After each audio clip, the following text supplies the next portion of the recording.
बिहार के एक सुनसान गांव के पास रात के अंधेरे में एक पुरानी रेलवे लाइन पड़ी थी जिसे लोग शैतान की पटरी कहते थे।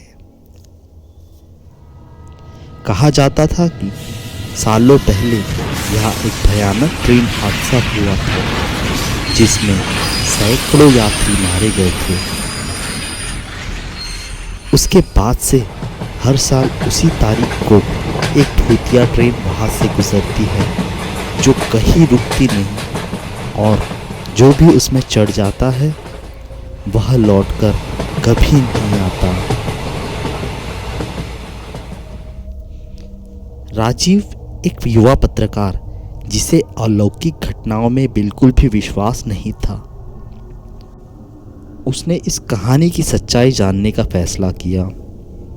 उसने सुना था कि गांव वाले 15 अगस्त की रात को उस पटरी से दूर रहते हैं।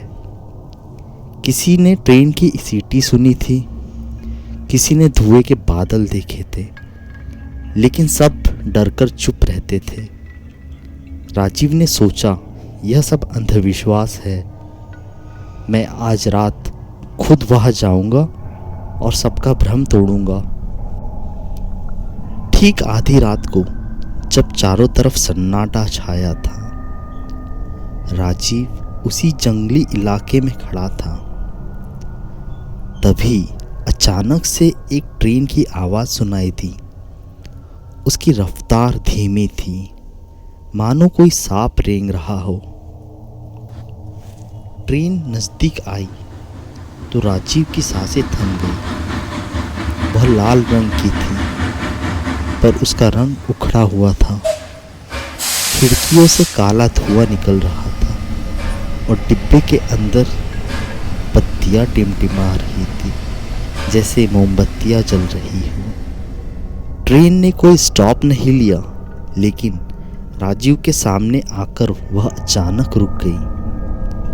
दरवाज़ा खुला और अंदर से एक बदबू आई, मानो सदियों पुरानी लाशें सड़ रही हो।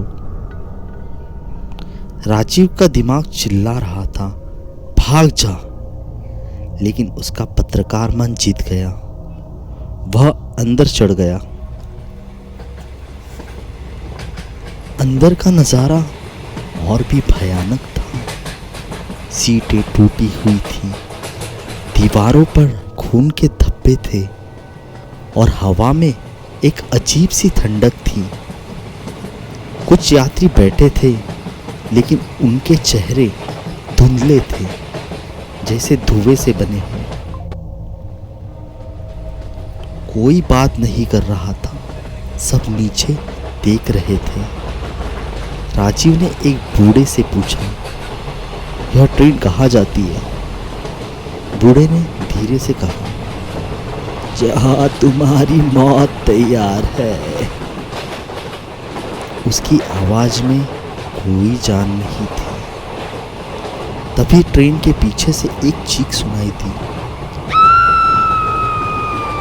राजीव दौड़कर अगले डिब्बे में पहुंचा। वहां एक औरत अपने बच्चे को गोद में लिए रो रही थी। उसका चेहरा पीला था और आंखों से खून बह रहा था। मेरे बच्चे को भूख लगी है, वह बुदबुदाई। राजीव ने देखा उसका बच्चा कोई जिंदा नहीं था। उसकी आंखों की जगह खाली गड्ढे थे। ट्रेन अचानक तेज हो गई। बाहर अंधेरा था, पर राजीव को लगा जैसे किसी सुरंग में प्रवेश कर रहे हैं। सुरंग के अंत में एक पुल दिखा जो टूटा हुआ था। यह वही पुल था जहां सालों पहले ट्रेन गिरकर नष्ट हो गई थी।